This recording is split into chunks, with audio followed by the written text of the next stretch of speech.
Oke, nah ini mungkin langsung ke topik kita nih hari ini. Kan kita mau bahas soal sektor teknologi ya. Kenapa kemarin Ya, nih kita sempat ngeliat teknologi ini merah ya, lagi gitu. Nah mungkin ya. sebelum kita ngarah ke sana, Hmm. dari Kak Dion sendiri ada nggak sih Kak pendapat Kakak nih soal sektor teknologi yang kok merah lagi gitu? Silakan Ya. Kak. Nah, sektor teknologi ini menarik ya. Menarik itu kemarin ketika naik banyak itu teknologi, kalau Kak Rahel ingat, mungkin teman-teman Sobat Baby ingat, tahun 2021, ketika waktu itu Goto akan rencana IPO. Wah, Iya, itu sektor teknologi udah mulai gerak duluan itu. iya, Karena memang, wah, Goto menjadi kapitalisasi market IPO terbesar sepanjang sejarah gitu kan. iya, Di Indonesia, rekor naik. Memang ketika Goto 2022 itu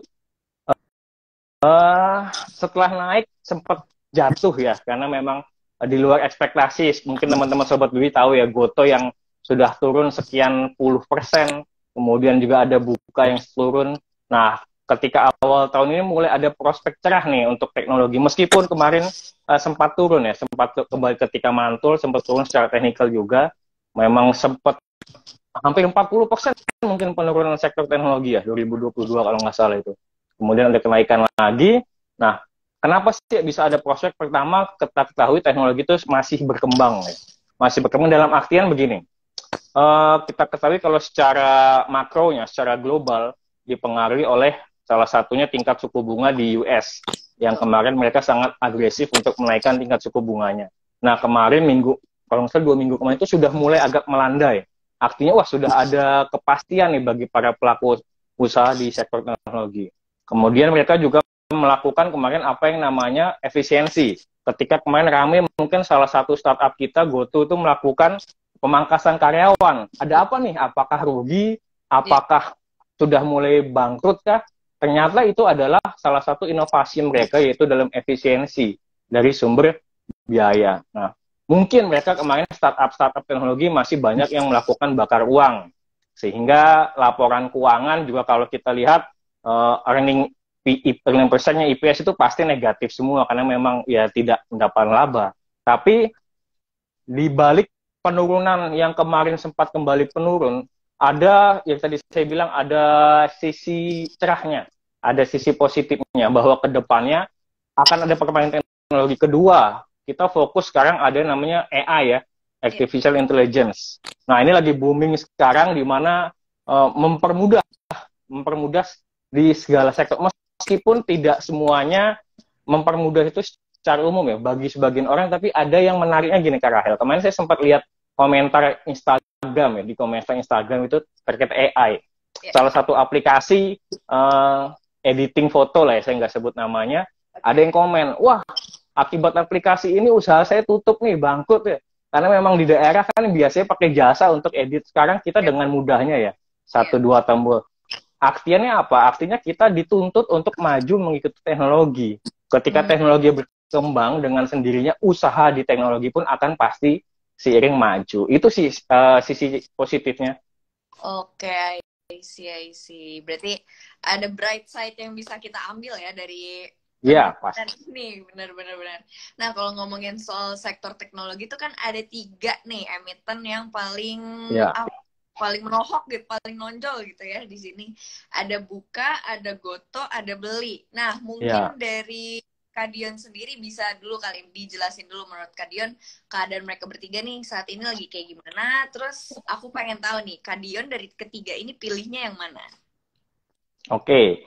Kemarin menarik ya, ketika yang rame ya Bukalapak, Goto dengan IPO harapan, wah akan terbang nih startup terbesar. Tapi ternyata ya itulah dinamika pasar saham ya, dinamika pasar modal. Ketika kita tidak boleh yakin 100% karena di situ ada resiko yang besar. Nah, ketika ditanya mana nih yang paling baik, kita lihatnya dari sisi apa dulu. Kalau dari sisi fundamental sudah jelas. Kalau kita lihat kemarin saya sempat melakukan analisa sebentar. Oke. Analisa saya pakai yang paling saya suka itu untuk analisa fundamental adalah dengan analisanya Pak Benjamin Graham ya, dengan margin of safety-nya.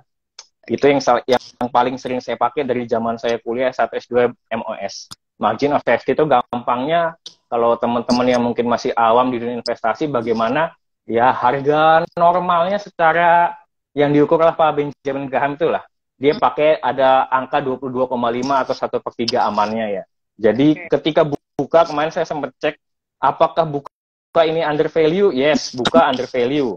Kenapa? Karena ketika dihitung, harga wajarnya yang dimana rumusnya adalah earning per share dikali book value per share, dikali dengan 22,5, itu menghasilkan harga wajar 528. Dimana harga buka kan kalau kemarin saya cek 270. Harga wajarnya 500 tentu masih under value.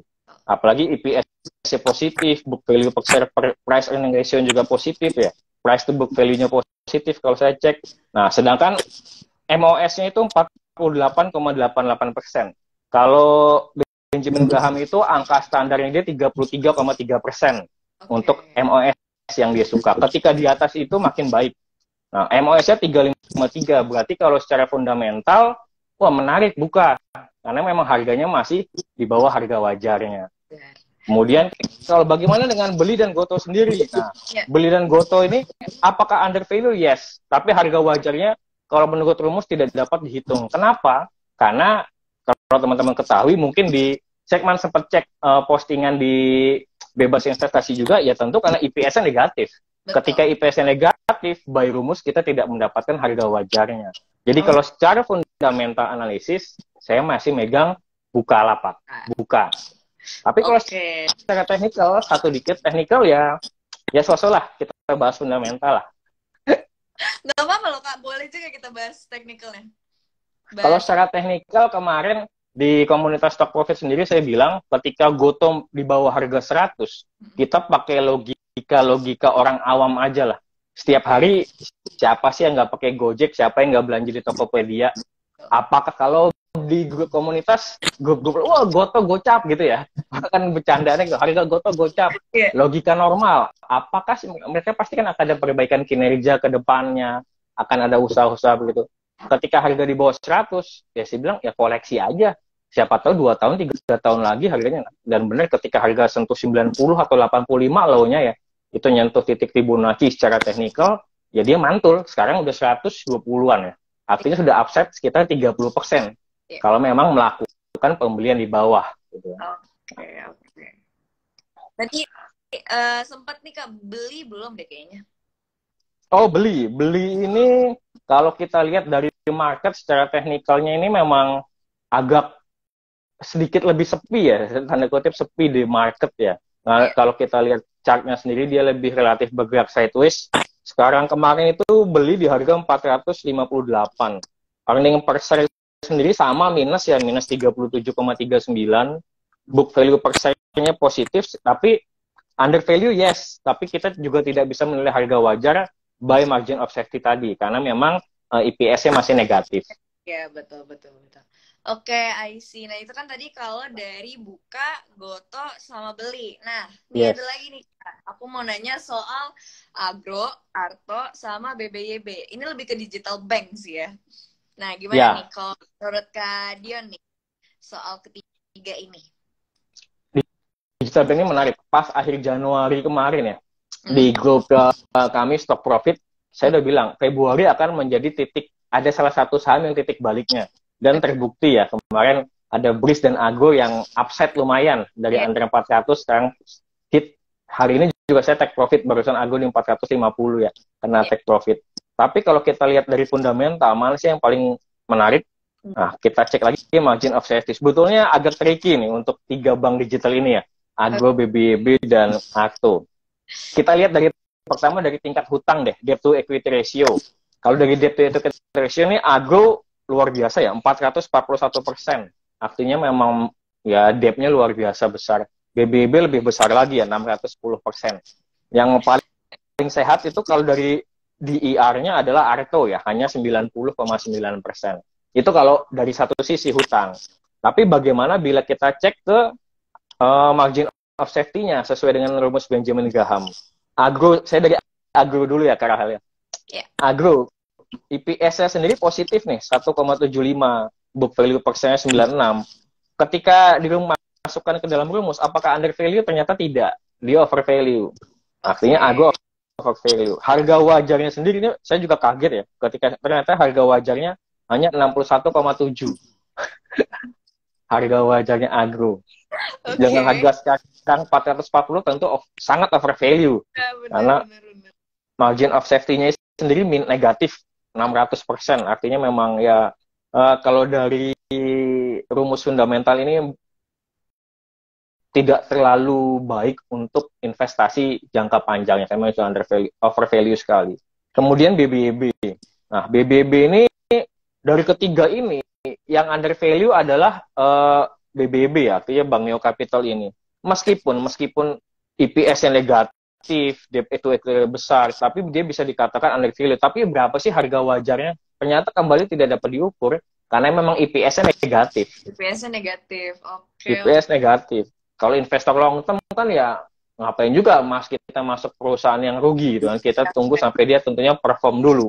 Benar-benar. Price to earning ratio juga negatif, hanya mungkin price book value-nya dia paling kecil dibandingkan 3 bank ini ya. Kalau kita nilai dari PBV-nya 3,5, yang lain kan 4,56 dan 4,98. Tapi dari ketiga tadi Agro, BBB, ya BBB ini yang under value, tapi kita tidak bisa mengukur kalau based on Benjamin Graham rumusnya.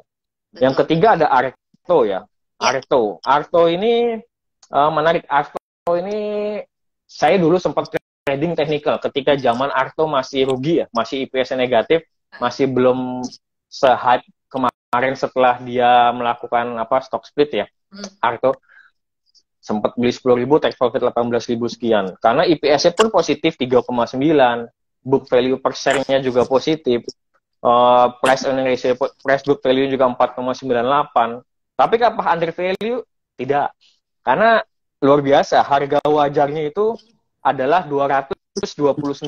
Oke. Sementara harganya dia sekarang 2.900, tapi 10 kali lipat dari harga wajarnya sekarang. Betul. Ketika teman-teman investasi ingin melakukan ini, saya rasa lebih cocok untuk trading ya daripada untuk investasi kalau untuk Arto sendiri. Ya, dengan harga dengan pertimbangan harga yang tadi ya yang udah Kak Dion jelasin, apalagi ini jauh banget nih tadi kan dari 200 ya ke betul 229 ke 2.900 kemarin hari Jumat. Banyak banget jauhnya. Oke, nah kalau Kak Dion pilih yang mana tuh? Dari Agro, Arto, BBYB, lebih yang mana nih? Condong ke mana? Kalau untuk fundamental mungkin saya pegang BBYB, tapi untuk trading saya lebih biasa trading di Agro. Oke. Nah, itu kan tadi soal digital bank. Nah, aku pengen tahu dong Kak, dari Kak Dion sendiri, ada di watchlist Kak Dion nih ada apa aja sih? Kalau boleh tahu. Kalau digital bank kemarin saya pegang, di kita juga sudah menginfokan di komunitas kita BRIS. Ketika harganya 1380 mendekati MA 200-nya, itu potensi terbentuk kalau teknikal ada double bottom. Karena memang dia sempat naik lalu turun lagi, dan ternyata ketika di bottom dia mantul. Saya bilang